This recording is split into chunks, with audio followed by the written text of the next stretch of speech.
मटकी तो देखे ही होंगे, जिसमें जल रखा जाता है। जल जो शुद्ध रहता है, शीतल रहता है, जो प्यास बुझाता है। सोचिए, यदि मथी की माटी ठीक न हो, यदि इसे भली प्रकार भ्रांत धारणा गया हो, आकार देकर इसे अग्नि में ही से पकाया न गया हो, तो क्या होगा? यही मन के साथ भी होता है। क्योंकि यदि प्रेम लिए जल है तो इसकी मदद की है। मन रूपी पात्र में यदि विश्वास की माटी ना हो, यदि आंसुओं से उसे भिगोया न गया हो, समय रूपी कुम्हार ने उसे आकार ना दिया हो और परीक्षा की अग्नि में उसे पकड़ाया न गया हो, तो प्रेम मन में नहीं है सकता। तो यदि प्रेम को पाना है तो हृदय पर काम करना होगा और मन से कहना होगा। आप अपने पास आसपास वृक्ष पौधे उस देखे होंगे, है न सुंदर? क्योंकि आपने इन्हें देखा है। इसी प्रकार जब प्रेम की बात आती है, लोग इसी का मुख स्मरण कर लेते हैं। ऐसी आंखें, वैसी मुस्कान, तिरछी भ्रिकुटी, घने बाल पर क्या यही प्रेम का अस्तित्व है? नहीं, यह उस शरीर का अस्तित्व है जिससे हमारी आंखों ने देखा और हमने स्वीकार कर लिया, लेकिन त्रिंग त्रिंग भिन्न है। प्रेम उस वायु की भांति है जो हमें दिखाई नहीं देता, किंतु वही हमें जीवन देता है। संसार किसी स्त्री को कुरूप कह सकता है क्योंकि वह उसे अपनी तन की आंखों से देखता है, लेकिन संतान उसी माता को संसार में सबसे सुंदर समझता है, क्योंकि वह प्रेम भाव से देखता है। तन की आंखों से देखोगे तो वैसे ही पहचान नहीं पाओगे जैसे श्री राधा श्री कृष्ण पहचान नहीं पाए। इसलिए यदि प्रेम को पाना है तो मन की आंखें खोलो और प्रेम से कहो। किसी भी वस्तु को बांधे रखने के लिए इसी बंधन का, किसी रस्सी का होना आवश्यक है, परंतु इस रस्सी को बांधने की शक्ति कौन देता है? लोग धागे जिनसे जोतकर यह रस्सी बनी है। अब बताइए, प्रेम को इस रस्सी से स्वयं तक बांधेंगे आप? प्रेम बनता है विश्वास से, और विश्वास की डोरी के धागे सत्य के धागों से बुने जाते हैं। अब प्रश्न यह उठता है कि सत्य क्या है? वो जो हमने देखा, दो जो हमने सोचा। नहीं, हमारा सत्य वो है जिस पर हमने विश्वास कर लिया, और विश्वास वो जिसे हमने सत्य समझ लिया। वास्तव में सत्य और विश्वास एक ही सिक्के के दो पहलू हैं। जहां सत्य नहीं वहां विश्वास की नींद नहीं, और जहां विश्वास नहीं वहां सत्य अपना धरातल खो देता है। तो यदि किसी का सत्य जानना है तो विश्वास कीजिए, प्रेम का धरातल बन जाएगा और मन प्रसन्न होकर बोलेगा।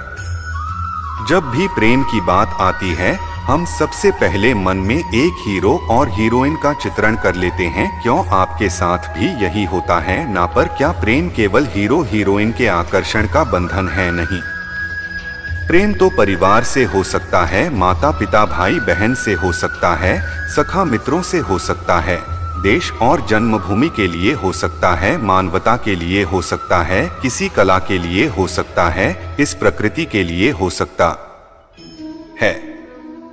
पर प्रेम कभी उस पन्ने पर नहीं लिखा जा सकता जिस पर पहले ही बहुत कुछ लिखा हो। जैसे एक भरी मटकी में और पानी आ ही नहीं सकता। यदि प्रेम को पाना है तो मन को खाली करना होगा, अपनी इच्छाएं, अपना सुख सब त्याग कर समर्पण करना होगा।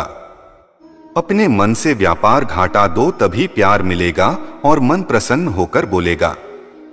प्रेम विधाता की सबसे सुंदर कृति है, परंतु हर कृति हो संभालना पड़ता है। आप किसी मूर्ति को देख लीजिए, जब कलाकार ने उसे रचा तब वह बहुत सुंदर थी, परंतु इसके पश्चात इसे संभाला नहीं गया। उसके स्वामी ने उसकी देखभाल का कर्तव्य ही से नहीं निभाया और अब मूर्ति असुंदर लगने लगी है। इसी प्रकार केवल कह देने से प्रेम नहीं हो जाता। इसके लिए आपको अपने कर्तव्यों को पूर्ण करना होगा। तो देश की सुरक्षा, परिवार और संबंधियों की सुरक्षा, संतान को संस्कार, जीवन साथी का आभास, यह कर्तव्य जब तक नहीं निभाओगे प्रेम से दूर होते जाओगे। यदि प्रेम का अमृत पाना है तो कर्तव्य की अंजलि बनानी होगी और मन से कहना होगा। प्रेम संसार का सबसे पवित्र बंधन है, पर सच पूछो तो ये बंधन से मुक्ति है, स्वतंत्रता है। नहीं समझे? समझाता हूं, यदि कोई आपका प्रेम ठुकरा दे, यदि कोई आपका प्रेम समझ ही न पाए तो क्या होगा?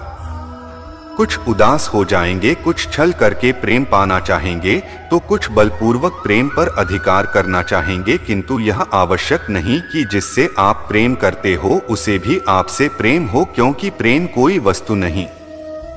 नाराज है न धन जिसे आप बल से अपने वश में कर सको, प्रेम वह शक्ति है जो आपके लिए हर बंधन तोड़ सकती है, किंतु स्वयं किसी बंधन में नहीं फंसते ही तो जिससे भी आप प्रेम करते हो उसे स्वतंत्र छोड़ दीजिए, क्योंकि स्वतंत्रता ही वो घाव है जो जीव को सबसे अधिक प्रिय है। प्रेम सच्चा होगा तो उसे अवश्य समझ में आएगा, तब तक के लिए निस्वार्थ भाव से प्रेम कीजिए, स्वार्थ हट जाएगा तो प्रेम आ ही जाएगा। धाय धाय सबको होता है, चाहे वो पशु पक्षी हो या मनुष्य, वास्तविकता में मनुष्य भाई को अपने साथ लेकर ही जन्म लेता है। तो इस भय से भय कैसा? यदि भाई बुरा भाव होता तो क्या इसे हम अपने साथ लेकर जन्म लेते? वास्तविकता में भाई हमें आगे बढ़ने के लिए प्रेरित करता है। अब देखिए, जीवन जाने का भय आपसे स्वयं की सुरक्षा करवाने का प्रयास करता है, अपमान का भय सदाचार की ओर बढ़ाता है, किसी प्रिय को खो देने का है, उसके लिए कर्तव्य पालन करने को प्रेरित करता है, किंतु ये भाई बुरा तब हो जाता है जब आप इसे अपने ऊपर हावी हो जाने देते हैं, इसके लिए कुछ प्रयास नहीं कर पाते। इसलिए यदि इस भय को उपयोग में लाना है, आपको स्वयं इस धाय के ऊपर हावी हो जाना होगा, तो तोड़ दीजिए भय की सीमाएं। अपनी आत्मा को छोड़कर के किसी और के समक्ष सर झुकाए और स्मरण रखिए, जब अंधकार से डरना छोड़ दोगे तभी दीपक बनकर प्रकाश दे पाओगे। मनुष्य का स्वभाव है कमाना, संग्रह करना, फिर चाहे वो धन हो, नाते हो, संबंध हो या हो प्रसन्नता। परंतु क्या आपने कभी सोचा है, मेकी ने ये संग्रह करने की प्रकृति मनुष्य में डाली। एक बीज से पौधा पनपता है, उसके भोजन से फल संग्रहित होता है, क्यों? इसलिए ताकि वृक्ष उसे स्वयं खा सके, नहीं बल्कि इसलिए ताकि वह भूखे जीवों में बांट सके। अब आप पूछेंगे कि इसमें वृक्ष का क्या लाभ है? क्योंकि जो बांटता है वह मिटता नहीं, जो फल ये जीव खाते हैं वह उसके बीजों को वातावरण में बिखेर देते हैं, जिससे जन्म लेते हैं नए वृक्ष, उसकी जाति, उसका गुण, उसकी मिठास अमर हो जाती है। इसलिए स्मरण रखिएगा, अमीर होने के लिए एक एक क्षण संग्रह करना पड़ता है, किंतु अमर बनने के लिए एक कण बांटना पड़ता है। संसार में सबसे बड़ी शक्ति क्या है? अब आप में से कुछ कहेंगे शस्त्र की, कुछ कहेंगे शास्त्र की, कोई कहेगा बुद्धि की, तो कोई कहेगा बल की, किंतु ये सब अधूरे हैं।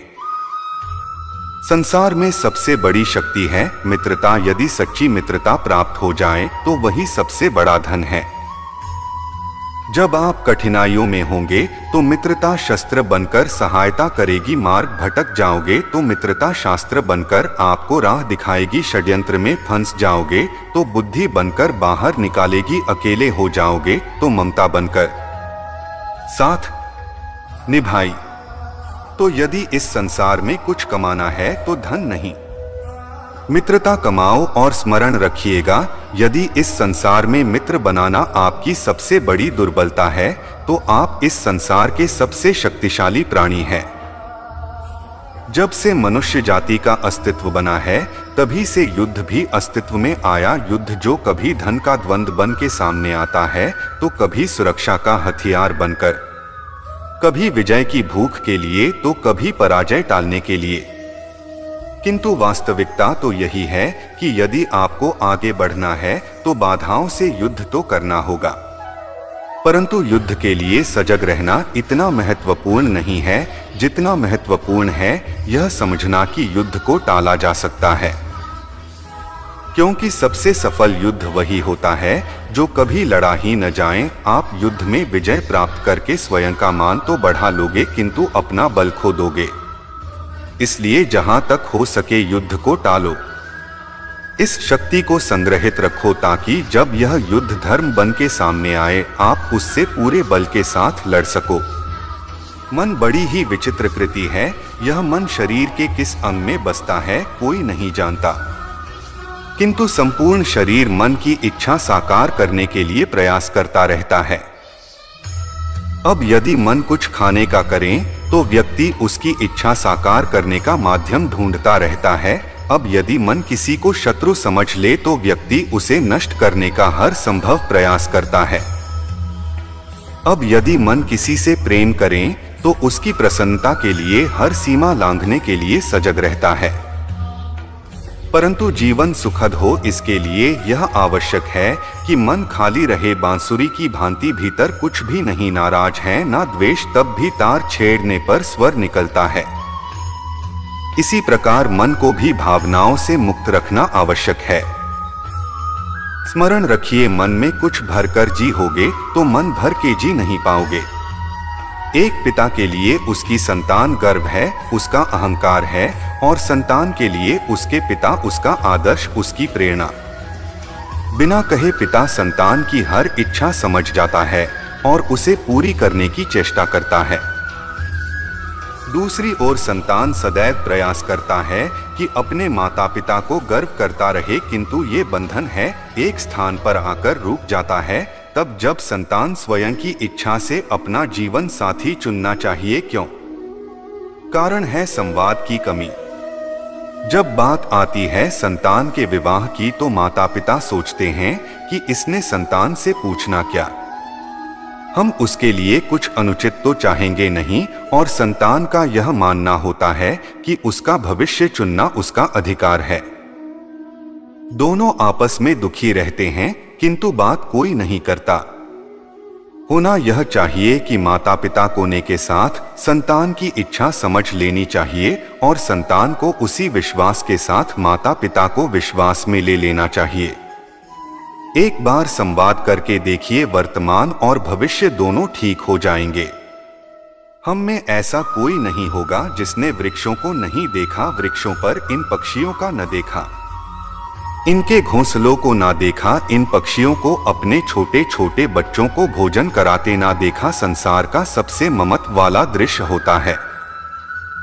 चिड़िया दूर से अपनी चोंच में दाना भर कर लाती है, स्वयं भोजन करने में असक्षम संतान की चोंच में डालती है, स्वयं भूखी रहती है, निस्वार्थ निश्चलता। और जब संतान के पंख निकल आते हैं वह उसे उड़ना सिखाती है और उसके पश्चात उसे स्वतंत्र कर देती हैं, अपना जीवन जीने के लिए, इस आकाश में उड़ान भरने के लिए। और हम मनुष्य क्या करते हैं, जिस संतान को हम पंछी की भांति की पालते हैं, उसके पंख निकलते ही हम उसे बांध देते हैं, ये सोच के कि कहीं दूर और न चली जाए। ऐसा नहीं है कि इस स्थिति में माता पिता को संतान से प्रेम नहीं है, अवश्य है, किंतु इसमें प्रेम पर भारी पड़ जाता है जो स्वयं अपने और संतान के बीच में बाधा बन जाता है। हम यह भूल जाते हैं कि हम केवल जन्मदाता है, भाग्य विधाता नहीं। तो जब प्रेम में मोहा जाए तो वो प्रेम नहीं स्वार्थ बन जाता है। इसलिए प्रेम को पास रखिए और मोह को दूर, क्योंकि जिससे प्रेम करते हैं उसका विकास नहीं रोका करते। मनुष्य की सोच संसार का सबसे गहन या का हो सबसे कठिन घाव है। कब क्या होने के पश्चात ये मन क्या सोच बैठेगा यह कहना असंभव है, और यही सोच कई बार हमारे मन में हीन की भावना ले आती है। हम सदा हमसे ऊपर की श्रेणी के व्यक्तियों को देखते हैं, उनके जीवन का विश्लेषण करते हैं और फिर स्वयं को हीन समझ लेते हैं। इसके पास इतना धन है, उसके पास कितना बल है, और मेरे पास कुछ भी नहीं, मैं कितना ही व्यक्ति हूँ, संसार के लिए मैं कुछ भी नहीं होता है ना ऐसा। किंतु ऐसा नहीं है, आपके पास भी बहुत कुछ है। पर के देखिए, किसी भूखे व्यक्ति को केवल एक रोटी मिल जाए तो भले ही दूसरों के लिए वो अन्न का दाना होगा, किंतु उसके लिए वो भोज से कम नहीं है। इसलिए जब भी मन में हीन भावना जागे, अपनों की ओर देखिए। उनकी ओर है, आपको विश्वास हो जाएगा कि भले ही आप यह मानते हो कि इस संसार के लिए आप कुछ नहीं हैं। कुछ लोगों के लिए आप संपूर्ण संसार है, तो जो आपका संसार है उसमें प्रसन्न रहना सीखिए। ग्रंथों में लिखा गया है कि यदि मनुष्य मौन रहना सीख ले तो उसकी अधिकांश समस्याएं स्वतः ही समाप्त हो जाती है, और सत्य में मौन में बड़ी शक्ति होती है, बड़ा बल होता है। किंतु वह बल किस काम का जो समय आने पर आपके काम ही ना आए? क्या सदा मौन रहना उचित है? नहीं। इतिहास साक्षी है, संसार में अधिक विपदाएं इसलिए आई क्योंकि समय पड़ने पर मनुष्य उसका विरोध नहीं कर पाया, मौन रहा। यदि मौन रहना शस्त्र है तो उसका सही समय पर उपयोग करना भी आवश्यक है।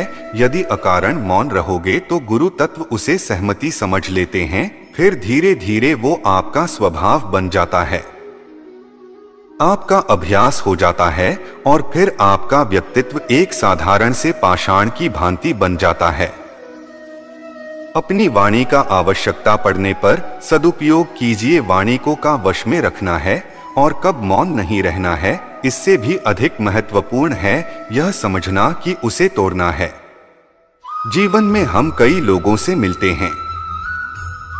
आप भी ऐसे कई लोगों से मिले होंगे जिन्होंने स्वयं को असफल मान लिया हो, निराश हो चुके हो, जिन्होंने यह स्वीकार कर लिया है कि इस जीवन में उनसे कोई कार्य हो ही नहीं पाएगा, वो कुछ कर ही नहीं सकते, किसी कार्य के वो योग्य ही नहीं। किंतु ऐसा नहीं है, इस संसार में ऐसा कुछ भी नहीं है जो योग्य नहीं है। कोई ऐसा अक्सर नहीं है जो किसी मंत्र का भाग न हो, कोई ऐसी जड़ी बूटी नहीं है जो औषधि न हो, कोई ऐसा नहीं है जो समय आपने पर अमृत न बन जाए, और इसी प्रकार कोई व्यक्ति अयोग्य नहीं होता। अयोग्य बनाती है उसकी सोच, इसीलिए स्वयं को जानो। जान जाओगे कि आप क्या हो। अपने अंतर्मन को जगाएं, आप देखेंगे कि जिस संसार की नींव ही बनी है आशा से, उस संसार में निराशा, हताशा और हार जैसा कोई भाव अस्तित्व ही नहीं रखता। जब जब धरती पर पाप बढ़ता है, धर्म की हानि होती है, तब तब मैं आता हूँ। ये तो आप सब जानते हैं, किंतु क्या आपने कभी सोचा है कि क्यों मैं इस धारा का जीवन के ही अवतरित हुआ? क्यों मैं मनुष्य के रूप में आपके बीच में रहता हूँ? आज बताता हूँ। संसार में पाप और पुण्य संतुलन में चलते हैं, किंतु जब आप सीमा से आगे बढ़ जाता है, मुझे यहाँ आना ही होता है। कारण यह है कि आप मुझे भुला देते हैं। चौंकिए मत, मैं आपकी में बचता हूँ, बस आप स्वयं के भीतर बसे परमात्मा को भूलने लगते हैं। इसीलिए मुझे आना पड़ता है। आपको यह बताने की सारी शक्तियां में ही समाहित है, पर आप क्या करते हैं? मेरा सम्मान करते हैं, मुझे पूछते हैं, मुझसे शक्ति मांगने लगते हैं, भांति भांति की इच्छाएं मेरे सामने रखते हैं। मुझे आपकी श्रद्धा से कोई आपत्ति नहीं है, मुझे आपत्ति है उस घास से जो आपको दुर्बल बनाता है। परमात्मा में श्रद्धा रखिए, किंतु स्वयं की आत्मा पर भी विश्वास रखिए, क्योंकि इस संसार में ऐसा कुछ भी नहीं है जो आप नहीं कर सकते। हर में नारायण बसते हैं और हर नारी में लक्ष्मी। तो पहचानिए अपने भीतर के नारायण को और बदल दीजिए समय के इस चक्र को। मुझे प्रसन्नता होगी कि मेरे अवतार लेने का वास्तविक प्रयोजन आपको समझ आया, तो शंका त्याग कर शंकर बन जाइए, अन्यथा कंकड़ के समान रहना होगा। कभी आपने सोचा है इस संसार में हम सबसे अधिक इससे जुड़े हैं? अब कोई कहेगा माता पिता, कोई कहेगा मित्र, कोई कहेगा पत्नी, तो कोई कहेगा संता।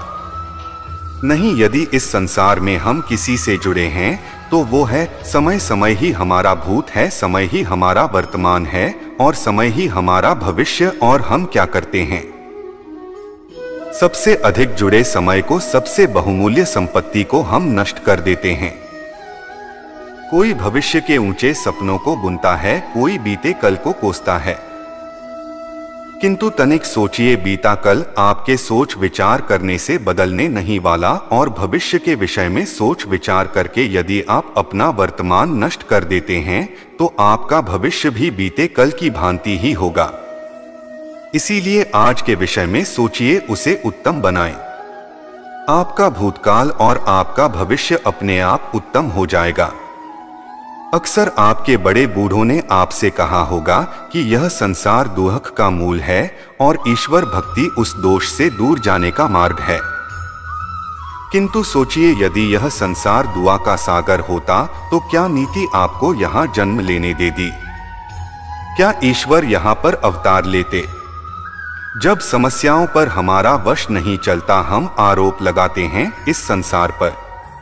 यहाँ के लोगों पर सोचते हैं कि काश वो यहाँ पर आया ही न होता। एक किसान बंजर धरती पर जाता है और अपने परिश्रम से उसे लहलहाते खेत में परिवर्तित करता है। एक दर्जी जिसके पास एक सामान्य सा वस्त्र आता है, अपने परिश्रम से उसे एक सुंदर वेश में परिवर्तित कर देता है। आप भी परिश्रम कीजिए। यह महत्वपूर्ण नहीं है कि आप इस संसार में आए। यह महत्वपूर्ण नहीं है कि आप यहाँ कैसे आया। यदि कुछ महत्वपूर्ण है तो वो है कि जब आप गए तब आप इस संसार को कैसा छोड़ किए गए। तो ये सोच कीजिए कि जो किसी के लिए नर है उसे किसी का स्वर्ग बनाकर निकलोगे तो आपका जीवन और आपका संसार दोनों धन्य हो जाएंगे। हम सबको कभी न कभी तो क्रोध आता ही है और आएगा भी, मनुष्य है, इन्हीं भावों से हम जुड़े हैं। किंतु ये क्रोध क्यों आता है, कभी सोचा है आपने? यह क्रोध तब आता है जब हमारे मन के अनुसार कुछ ना हो, जैसे कभी कोई हमारी बात न माने, यह कभी हमें पराजय प्राप्त हो जाए। किंतु इन सारी परिस्थितियों में आधार एक ही है कि कहीं ना कहीं किसी न किसी स्थान पर हम दुर्बल हैं। क्रोध जन्म लेता है हमारी दुर्बलता से और फिर वो हमारी सबसे बड़ी दुर्बलता बन जाता है। यदि क्रोध को वश में न रखा जाए तो धर्म जन्म लेता है। यदि धर्म को वश में न रखा जाए तो विवेक जागृत होने लगता है, और यदि व्याघ्र को वश में न किया जाए तो व्यक्ति का तर्क ही नष्ट हो जाता है, सोचने समझने की शक्ति शून्य हो जाती है और फिर उस व्यक्ति का पतन हो जाता है। मित्रों, वीडियो अच्छी लगी हो तो वीडियो को लाइक करें, शेयर करें, सब्सक्राइब करें और कमेंट में जय श्री कृष्ण जरूर लिखें।